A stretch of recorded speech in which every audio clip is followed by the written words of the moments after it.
This is CBN NewsWatch. Thanks for joining us for CBN NewsWatch. I'm Wendy Griffith. Fallout over President Trump's phone call with the president of Ukraine continues today with the release of a whistleblower report. Acting Director of National Intelligence Joseph Mcguire testified before Congress today. He spoke about his review of the complaint, detailing their interactions. The allegation is that President Trump urged Ukrainian President Volodymyr Zelensky to investigate political rival Joe Biden on a July phone call. House Democrats have criticized Mcguire for withholding the complaint for weeks. Mcguire said during today's hearing he has done everything by the book and followed the law. I appreciate that in the past, whistleblower complaints may have been provided to Congress regardless of whether they were deemed credible or satisfied the urgent concern requirement. However, I am not familiar with any prior instances where a whistleblower complaint touched on such complicated and sensitive issues, including executive privilege. I believe that this matter is unprecedented. I also believe that I handle this matter in full compliance with the law at all times, and I am committed to doing so, sir. As mentioned before and confirmed in the complaint, the whistleblower did not have any firsthand knowledge of events included in his or her report. All the information came from other sources. Chief Political Analyst David Brody is here now to lead us all through this. And David, you've spent much of the day going over the complaint. What stood out or stands out to you? Well, Wendy, there's a lot in this report. My highlighter is getting good use. Look, it all starts with this separate electronic system. This is the first time we're hearing about this, not the call. We're talking about basically what this whistleblower is saying is that there was this transcript, this call that the president had with President Trump had with the Ukrainian president, and it went into this separate electronic system that typically houses different classified intelligence material. It was not stored, apparently, in the place that it would normally be stored in. And so the complaint from the whistleblower is in essence that there was some sort of cover-up by White House officials, basically saying that they moved it to a certain place and had it on lockdown for some reason. Obviously, questions are going to need to be answered about that, Wendy. That's very, very important. The White House, as someone has once said, has some splaining to do, and I don't think there's any question about that. Well, David, a White House statement today referred to the complaint as a collection of third-hand accounts and press clippings. Are you hearing anything else happening behind the scenes there? Well, I think there are calls, at least behind the scenes, or at least talk behind the scenes, that this is a bunch of deep state. This idea, remember, the whistleblower report that we're seeing here details, it's a secondhand account, and this person talks about a dozen or so White House officials that told him or her this information. So if we've got a dozen White House officials or so telling him or her this information, then that plays into what the White House has said all along, which is this is a witch hunt, people out to get Donald Trump, folks that don't want him to be president, and part of the deep state scenario. And so I think that's the other part of this report that's interesting, because as I went through it, I did see multiple times this whistleblower talking about multiple White House officials telling him or her this. Look, that shows that there are a lot of folks lying beneath in the White House, and that's not good for this president. No, it's not. Well, we know the subject of impeachment is unpopular generally. Where do you see this going, especially in the middle of a presidential campaign? Well, I can tell you this, Nancy Pelosi does not want to hold an impeachment vote, at least not right now. She has no problem with this impeachment inquiry, which has been going on. But let's also be clear, Wendy, that this impeachment inquiry that we heard so much about a couple days ago by Nancy Pelosi was already going on. I mean, Adam Schiff in the House Intelligence Committee and Gerald Nadler in the House Judiciary Committee were already doing the work, and now they add Ukraine to it. But Nancy Pelosi doesn't want to take that vote with House members because she doesn't want to put many of her members, especially in those swing districts, those Trump Republican swing districts, in any sort of political jeopardy. So I think that's one part of this equation. The other part, real quick, is that, look, timing is everything. You don't want to take any sort of impeachment vote in 2020. That's the election year. It's now 2019. The last time I checked, I've been running around crazy. I think it's still 2019. But I can tell you this, that this vote most likely, if it's going to happen, something on impeachment most likely will happen by Thanksgiving. And I think that's when we'll probably see a lot of the action, possibly into December. David, Senator Lindsey Graham said today that he thinks Joe Biden should be investigated. What are you hearing about that? Well, sure, and he's one of many that have said that, and we understand that. I know there's a guy by the name, and he's a good friend. I know him well. John Solomon used to be with the Washington Times, with The Hill as well, is going to come out with some new reporting in the next 24 hours about Joe Biden and Hunter Biden and some of those connections. So the drumbeat will be louder as we move forward, not just with what the White House has to answer, but what Joe Biden has to answer as well. And Wendy, if you think about it, we really haven't heard anything from Joe Biden on this. And what I mean by anything, we've heard him talk about Donald Trump. But when it comes to Hunter Biden and Joe Biden, all we've heard from Joe Biden is to say media reports have looked into it and it's all been debunked. Hold on. Let's cue that soundbite up a little later when more information comes out. Some media outlets have looked at it and have debunked it. But that's the New York Times and a few others. There's a long way to go on that. Indeed. All right, David Brody in Washington for us. Thanks, David. We appreciate it. Thanks, Wendy. Well, the subject of impeachment doesn't appear to be a popular one across the country. A Quinnipiac University poll released Wednesday shows a majority of Americans do not think President Trump should be impeached and removed from office. CBN's Caitlin Burke hit the streets to find out what people have to say about House Democrats' decision to move forward with the impeachment process. A majority of Democrats have decided they want to impeach President Trump. But according to recent polls, that's not what voters want. So we decided to do some polling of our own.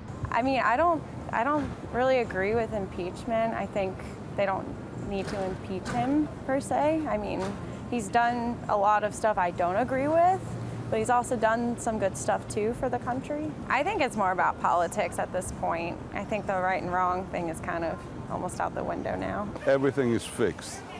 I think that they're trying too hard to create something that is not, there. I think the Democrats are just trying anything they can to try to get rid of President Trump, who was duly elected 2.5 years ago.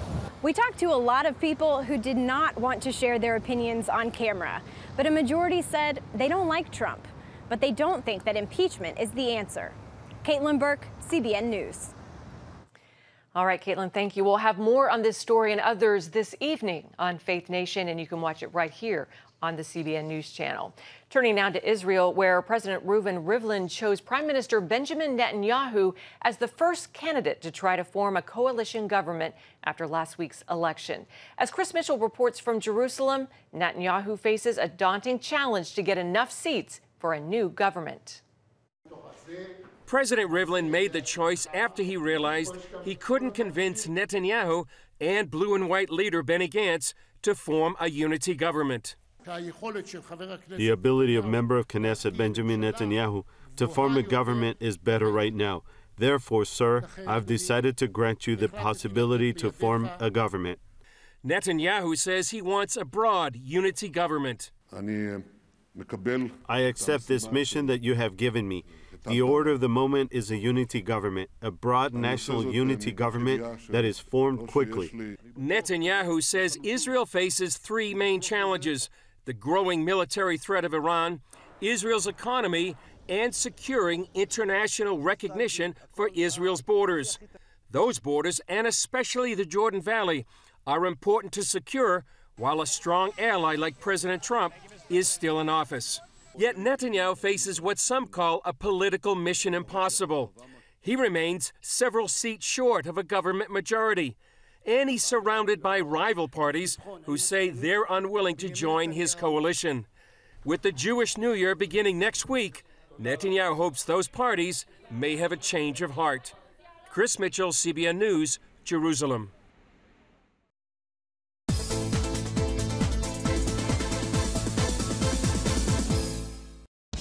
Introducing the CBN Bible from CBN.com. Now, an easier way to study the Bible and grow in your faith. Highlight your favorite verse. Read separate versions at a glance. Click and read a commentary. or cross-reference your favorite verse using the Strong's Concordance. All the right tools to study the Bible, all in one place. The CBN Bible, available at cbn.com/Bible or the iTunes App Store. It has the power to influence weight loss, boost your immune system, and improve brain function. We've seen an explosion of data on the role of the gut microbiome in health. The free Build a Better Gut booklet reveals the latest information about the gut microbiome. You'll discover how your gut affects the rest of your health. The gut microbiome has been linked to depression and cancer and heart disease. Learn how to build a stronger, healthier gut. The microbiome, if it's in good composition, are really protecting us all the time from more invasive things. Get the Build a Better Gut booklet, free from the Christian Broadcasting Network. Call 1-800-700-7000 or go to cbn.com/buildabettergut. You need to make sure that your microbes are working with you, not against you. And if you order online, you'll get immediate access to the Build a Better Gut series, a digital copy of the booklet, and related bonus material. Build a Better Gut today. Call 1-800-700-7000 or go to cbn.com/buildabettergut for your free copy. Here, we're committed to a heritage of rigorous scholarship dating back over 1,000 years. And to a faith tradition dating back 1,000 more. This is how we create a culture of inquiry where no topic is off limits. And a culture of hope. Anything's possible! It's Christian leadership. And it's changing the world for the better. It's higher learning. It's greater knowing. It's what makes us whole. It's what makes us Regent. Welcome back. A new interactive exhibit in Miami aims to show that Americans have a lot of common beliefs on immigration. It's sponsored by two conservative groups, the Americans for Prosperity Foundation and the Libre Initiative. Our Heather Sells sat down with Daniel Garza, the president of the Libre Initiative, to learn more. Daniel, thanks for joining us. Of course, Heather, thank you for the invitation. You're welcome. You are launching this initiative in Miami, and your point is that when it comes to immigration, Americans actually have some similar beliefs. Immigration, of course, is a really contentious issue in our country right now. So what do you think is the strongest indicator that we do have some common beliefs on this subject? Well, look, 85% of Americans believe that we should have a legislative solution on immigration. And in fact, 65% believe that citizenship should be part of that solution for our Dreamer community and the DACA community. And even on regular immigration, 75% of Americans believe that we have to have strong border security. I'm curious, just talking about all these common beliefs that we have on immigration, including, your research that shows that 2/3 of Americans think that Congress should prioritize an immigration bill. Do you think that Congress understands this? Do you think that this can translate into action? Well, they do understand it, but for some reason, anytime they get kind of close to legislation, they start distancing themselves from the consensus that they've arrived at, and they start moving towards, the loud voices on the extremes of their base. And unfortunately, that's not where Americans are. Like I said, even 25% of Americans, only 25% believe that we should reduce legal immigration. So again, there's this large consensus.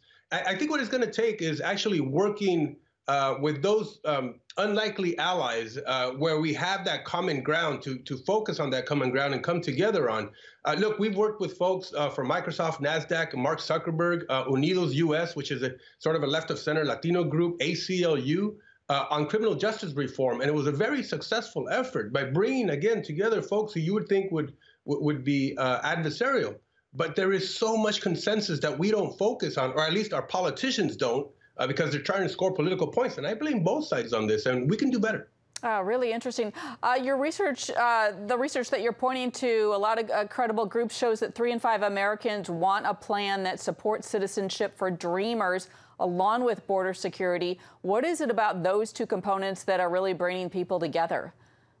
Yeah, so, I mean, look, America is the most generous, prosperous country in the world.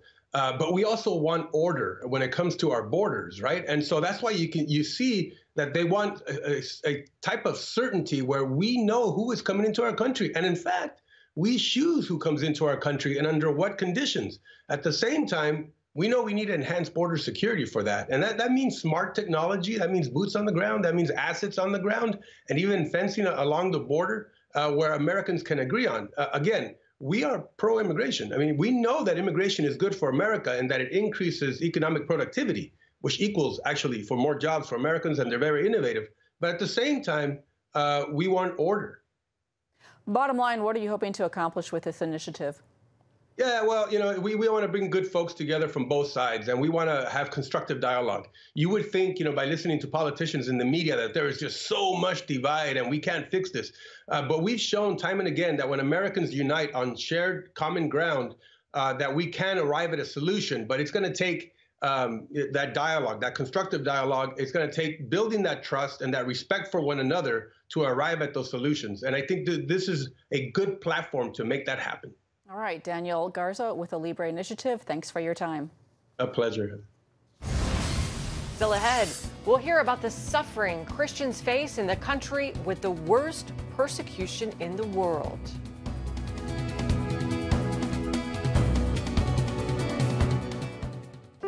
Life. It's meant to be lived fully. Jesus said it. I came to give you life. Life to the fullest. Life in your family. Life in your finances. Life in your body, mind, and spirit. Life in your everyday. At CBN.com, we're taking what Jesus said seriously. We're here to help you discover life. Life. Live it fully. CBN.com. Want to be a part of a community that inspires your spiritual growth while winning prizes? The all-new MyCBN app. Connect with the community for prayer and encouragement. Track and set spiritual goals. Enjoy conversation starters with friends and family. And collect points to win prizes. The all-new MyCBN app. A great place to belong. Download the app at cbn.com/mobile. Grow, connect, have fun. The all-new MyCBN app. Watch breaking news, in-depth exclusive stories and programs, from health to entertainment you won't find anywhere else. The CBN News Channel, a perspective you can trust. Enjoy credible news reporting from around the world. Discover inspiring programs and stories of hope, all in one place from a Christian perspective. The CBN News Channel, a perspective you can trust. Check your local listings or visit cbnnewschannel.com. Come home to the sounds of Southern Gospel from CBN Radio. You'll enjoy a rich Southern blend of bluegrass, classic gospel, and Southern gospel favorites like the Gaithers, the Crab Family, and bluegrass sounds like Mountain Faith. So make yourself at home with the all-new CBN Southern Gospel, now available at cbnradio.com.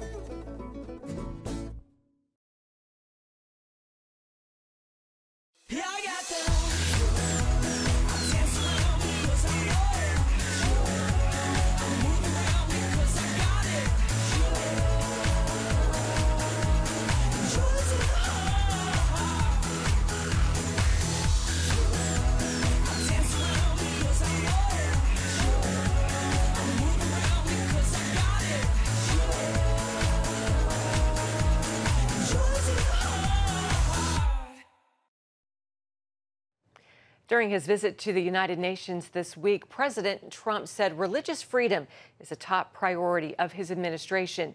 But is it a top priority in negotiations with North Korea? On this week's episode of The Global Lane, Voice of the Martyrs radio host Todd Nettleton shared some insights on what Christians are facing in North Korea and why. You know, I think the thing that American Christians need to understand that is completely foreign to us is just to understand that when you follow Jesus Christ in North Korea, it's not just a matter of, hey, that's a different religion, or even, hey, that's a Western religion. To follow Jesus Christ in North Korea is treason, because the North Korean regime is built on this idea that the Kim family are divine beings. And even kindergartners are taught, when you sit down to a meal, you say, thank you, Father Kim Il-sung, for our food. So when you follow Jesus Christ, it's not just, you know, hey, that's a foreign religion. That undermines the veracity of the North Korean government. If Jesus Christ is God, then Kim isn't. And so it's treason to say that. It's treason to believe that. That's why the North Korean government doesn't just arrest you if you're found to be a Christian. They arrest your parents. They arrest your children. They want to completely wipe out even the idea of a different God than the Kim family. So I think that's something for people to understand, is just Christianity is completely incompatible with the ideology of the regime. They can't allow Christianity to function and to grow because it undermines their power. And VOM has an amazing video out this year for the International Day of Prayer for the Persecuted Church on Song Chul. Tell us about his story. What about it has inspired you?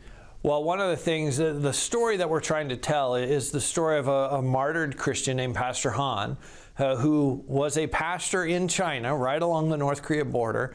And as North Koreans came across, he would help them.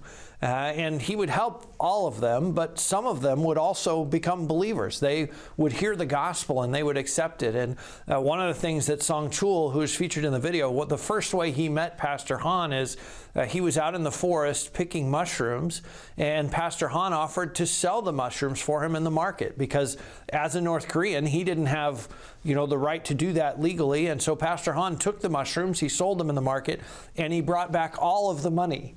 And Song Chul was like, he was honest with me. He was fair. That's uncommon. I wonder how he's different. That led to the conversation about, well, why are you different? Well, I'm different because I'm a follower of Jesus Christ.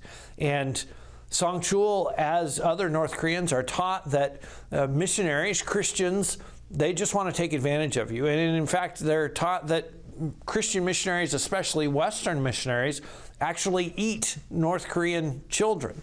And so his initial thought is, wow, I shouldn't even talk to this guy. He might eat me. He might eat me. Or my kids. He might, yeah. But the love that he was shown and the difference that he saw drew him, and he wanted to know more. He eventually became a believer in Christ and went back into North Korea and began, and again, we talk about sharing the faith like, hey, you're going to knock on some doors, you're going to say, hey, I'm a follower of Jesus, are you interested?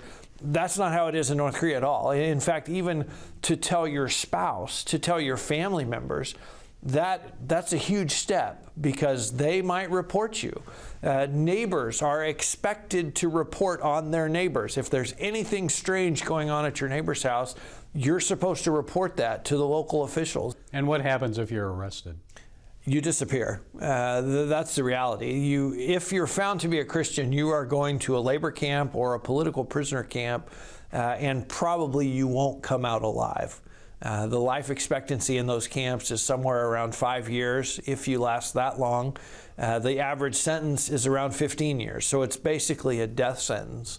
And so we tell the story of Pastor Han through the eyes of Song Chul, one of his converts, one of his disciples. And Pastor Han was assassinated inside China by North Korean agents. And you say, well, how do you know that? There actually was a TV ceremony on North Korean television as they honored these North Korean agents for this successful mission, defending the fatherland, shutting down this pastor. But the other thing to think about that, and this is inside China that this happened, that he was killed. The Chinese government actually lets North Korean agents come across to round up North Koreans and drag them back home. And also, in this case, to kill a Christian pastor who had been helping North Korean refugees. Wow. Well, you can hear more of that interview tonight on The Global Lane at 9:30 Eastern, only on the CBN News Channel. Don't go anywhere. We'll be back right after the break. Life. It's meant to be lived fully. Jesus said it. I came to give you life. Life to the fullest. Life in your family. Life in your finances. Life in your body, mind, and spirit. Life in your everyday.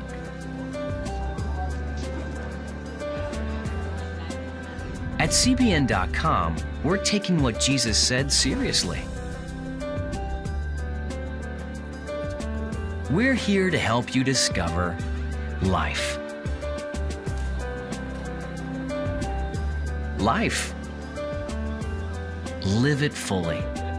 CBN.com.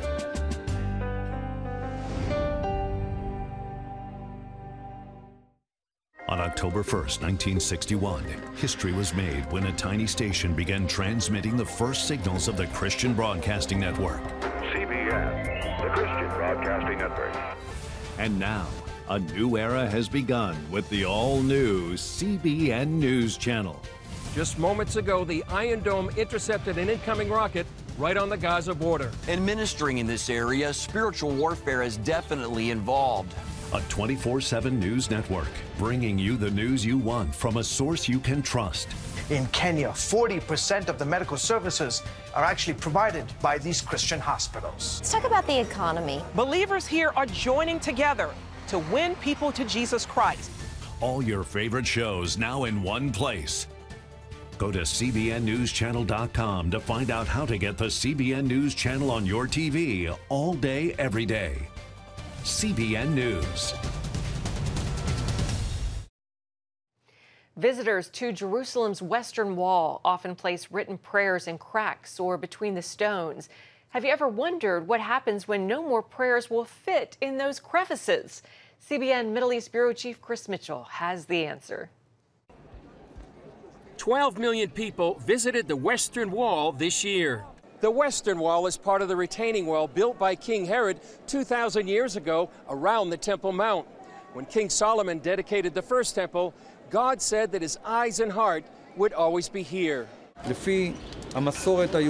In this place, according to Jewish tradition, all the prayers of every person in the world go up from here.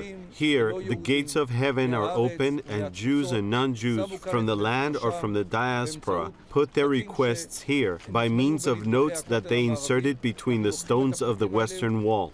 If Jews and those of other faiths can't make it to the kotel, as it's called in Hebrew, they send their requests via post office, email, or text. So what happens when the cracks get too full? Twice a year, workmen come to remove the old prayer slips to make room for the new. The workers use only their bare hands or wooden sticks to remove the notes because the Bible says no tools of iron are allowed in the temple. Pulling out the notes is only part of the story. According to Jewish religious practice, it's forbidden to destroy anything on which the name of God is written. That means these little prayer slips are treated with the same respect as worn or damaged Torah scrolls and prayer books. So the notes are bundled in bags and later buried in the cemetery on the Mount of Olives. Western Wall Rabbi Shmuel Rabinowitz says no one reads the papers because they're meant for the Creator. Of course we pray. We ask from the Creator of the world that He hears their requests, that He hears their prayers, and fulfill all the yearnings of their hearts for good. Ahead of Rosh Hashanah, the traditional Jewish New Year, Rabinowitz says it's time to put the hardships of the past year behind us and to look forward to the blessings of the coming year. Chris Mitchell, CBN News, the Western Wall, Jerusalem. Fascinating. I put a prayer in the wall many, many years ago, so I guess now it's in a bag on the Mount of Olives. That's going to do it for us. We'll see you next time. Bye-bye.